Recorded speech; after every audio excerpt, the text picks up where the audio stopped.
दोस्त संदीप शर्मा दा एयरब्रिज में आपका स्वागत करता हूं। दोस्तों, आज जो पीछे देख रहे हैं ये कांग्रेस का महंगाई के विरोध में और ईडी के विरोध में लगातार धरने प्रदर्शन चल रहे हैं। कल पूरे हरियाणा के बड़े नेताओं ने प्रदर्शन किया था और आज डिस्ट्रिक्ट वाइज यहाँ पे प्रदर्शन किया जाए और प्रदर्शन किया कांग्रेस। हाँ जी, हाँ, कांग्रेस पार्टी का जो ये धरना प्रदर्शन है वो ईडी, सीबीआई, इनकम टैक्स, इन संस्थाओं का दुरुपयोग जो भारतीय जनता पार्टी कर रही है ये उसके खिलाफ है। आदरणीय सोनिया गांधी जी की उम्र 75 साल है और उनको पूछताछ के लिए बुलाया गया है। ऐसे केस में नेशनल हेराल्ड जो अखबार है ये आज़ादी से पहले बना था। ये एक संस्था बनी थी जिसमें सब स्वतंत्रता सेनानी थे, एक ट्रस्ट बना था। और सबसे बड़ी बात ये है कि ना राहुल गांधी जी के पास ना सोनिया गांधी जी के पास किसी के पास भी राइट नहीं है इसकी किसी प्रॉपर्टी को बेचने का ना खरीदने का। और उसके बावजूद भी एक प्रोपेगेंडा खड़ा करा गया है भारतीय जनता पार्टी के द्वारा, जो एक उनका एक नारा देते थे कांग्रेस मुक्त भारत। ये कांग्रेस मुक्त भारत नहीं करना चाहते, ये विपक्ष मुक्त भारत करना चाहते हैं, क्योंकि सबसे बड़ी जो पार्टी है वो है कांग्रेस पार्टी, जो गांव-गांव तक है। और उसके तहत उनने ये प्रोपेगेंडा चलाया है। और जो अब हमें सोचने की ज़रूरत है, जब 2G का घोटाला हुआ था और कांग्रेस की सरकार थी, हमारे जो सहभागी दल थे उनके नेताओं के नाम आए थे। अब कांग्रेस पार्टी ने, श्रीमती सोनिया गांधी जी ने और प्रधानमंत्री मनमोहन सिंह जी ने उनको अंदर देने का काम किया था। हम सेंटर की तो क्या बात करें, हरियाणा में इतने घोटाले हुए, कभी दान घोटाला, कभी दारू घोटाला, कभी कुछ घोटाला, तो उनमें किसी के ऊपर एक्शन हुआ, किसी को पकड़ा गया? ये सोचने की बात है। ये चरित्र है कांग्रेस पार्टी का और ये चरित्र है भाजपा का, चोरी और सीना चोरी। तो हम उसके खिलाफ हमारे धरना प्रदर्शन है। महंगाई जो चरम सीमा पर चढ़ी हुई है, आज दूध, दही, दाल, सब्जी, सारी चीज़ों पे जीएसटी लगा देंगे। वे जीएसटी लगाने का जो मेन इसको लाने का वो ये था कि टैक्स को घटाया जाएगा। जो इनिशियल आया था वो आया था 14%, सबसे ऊपर इन्होंने कर दिया 28%। और उसके बाद भी सारा पैसा कहाँ जा रहा है? इतनी भारी कलेक्शन है जो खुद मानते हैं। फिर भी देश में आज हमारा जो डॉलर है वो 80 रुपये से ऊपर हो गया है, हमारा रुपया डॉलर के मुकाबले।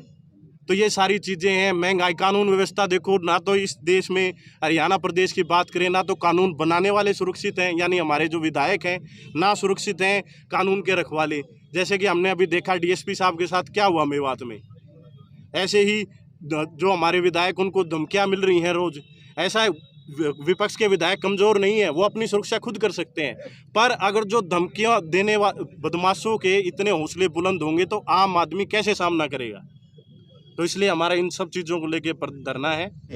ये हमारे कैथल डिस्ट्रिक्ट के प्रभारी हैं सुभाष गंगोली जी, और ये एमएलए हैं उस पीदों से, और इन्होंने बहुत अच्छा इंसान भी है, बढ़िया आदमी है। इनकी रहनुमाई में आज का जो ये प्रदर्शन है हमारा, वो हम कर रहे हैं। मेन मुद्दा हमारा सरकार के खिलाफ है, क्योंकि सरकार आज महंगाई इतनी सिर्फ पर पहुंच गई कि गरीब आदमी का जीना दुर्लभ हो गया। अभी कल परसों जो इन्होंने वो जीएसटी लगाई है, अब देखो जीएसटी दूध पे लगा दी, दही पे लगा दी, दाल पे लगा दी, आटे पे लगा दी, और कई चीज़ें जो गरीब आदमी रोज़मर्रा की उसकी चीज़ें, उनके ऊपर किसी के ऊपर 5% है, किसी के ऊपर 7% है, और किसी के ऊपर 18% भी लगा दी इन्होंने, जो कि ऐसा नहीं करना चाहिए। ये सरकार हमेशा ही किसान विरोधी सरकार रही है, गरीब विरोधी सरकार रही है। ये बीजेपी की सरकार नहीं है। जो आरएसएस के लोग हैं इनकी सोच और है।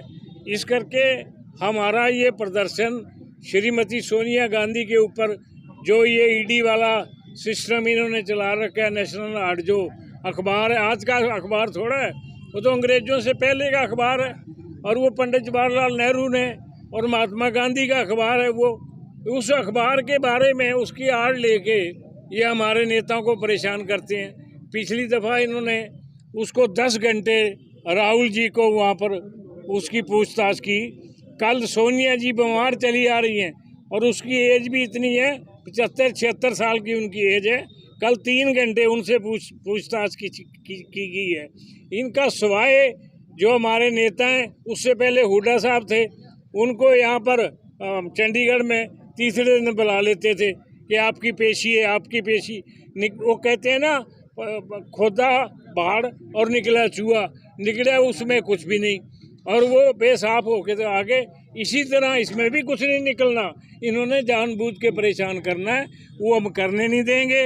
हम आखिर दम तक लड़ेंगे। हम कांग्रेसी हैं, हम अंग्रेजों के खिलाफ। अंग्रेजों तो गोरे अंग्रेज यहाँ से भगाए थे, अभी ये काले अंग्रेज आ गए।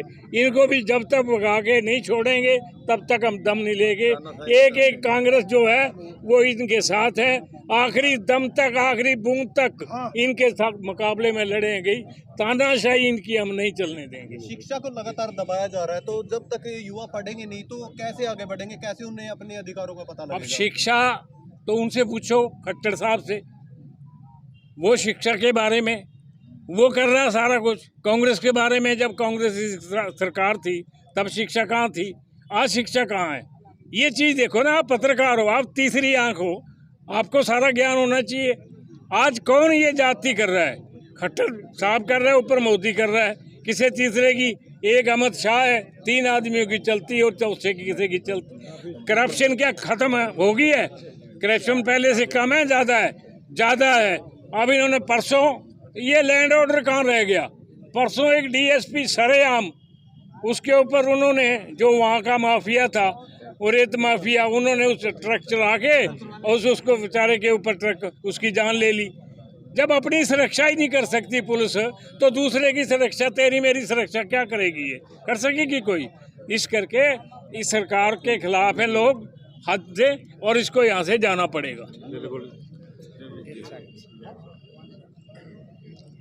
आज धरना प्रदर्शन कैसे? आज का हमारा जो धरना प्रदर्शन है, पूरे भारतवर्ष में हर जिला हेडक्वार्टर पर कांग्रेस पार्टी द्वारा धरना दिया जा रहा है। इसमें जो ये मोदी सरकार है और चाहे वो बीजेपी की स्टेट की सरकारें हैं, वो सारी की सारी विपक्षी आवाज़ को दबाने की, इस लोकतंत्र का गला घोटने की जो कोशिश की जा रही है, उसके विरोध में है। जिस प्रकार से विपक्ष का कोई भी नेता हो, उसको कभी ईडी का, कभी सीबीआई का, कभी दूसरे उसका, चाहे उसमें सोनिया गांधी हैं, राहुल गांधी जी हैं, सबको डराने की कोशिश की जा रही है। और अघोषित जो ये इमरजेंसी है, जो कि किसी की आवाज़, इस लोकतंत्र में किसी की आवाज़ को नहीं दबाया जा सकता, लेकिन ये सरकार अघोषित इमरजेंसी के द्वारा, ईडी की धमकियों द्वारा, सीबीआई की धमकियों द्वारा, इनकम टैक्स की धमकियों द्वारा जो आवाज़ को दबाने की कोशिश की है, उसके विरोध में हमारा ये आज का धरना है। जहाँ महंगाई की बात है, बेरोज़गारी की बात है, बेरोज़गारी में आज हमारा प्रदेश नंबर 1 पर है। असल तो पूरे देश की बात है। ये अग्निपथ योजना लेके आए हैं, इसमें भी हमारी जो देश की सुरक्षा है उसको भी खतरा होने का अंदेशा है, क्योंकि जो 4 साल के लिए लगेंगे उसमें से तो इस प्रकार से तो हमारी फौज को आने वाले जो 16-17 साल हैं, उसके बाद जब आप देखोगे जो 15 लाख की मिलिट्री की नफरी है, वो 4 और 5 लाख रह जाएगी। क्योंकि इस नफरी को बरकरार रखने के लिए हर साल 70 से 80 हज़ार नई भर्ती होती है। अब इन्होंने 46 हज़ार की भर्ती निकालेंगे। 40 की बजाय अब इसको ये भी मान लें कि ये 60-70 तक भी ले जाएंगे अगले सालों में, तो उसका जो 25% है, 25% ही मिलिट्री के लिए रखेंगे, और जो 25% बनता है वो 15 हज़ार बनता है। जब हम 15 साल के बाद देखेंगे तो वो ये जो फौज की नफरी है वो सारी की सारी 5 और 6 लाख रह जाएगी।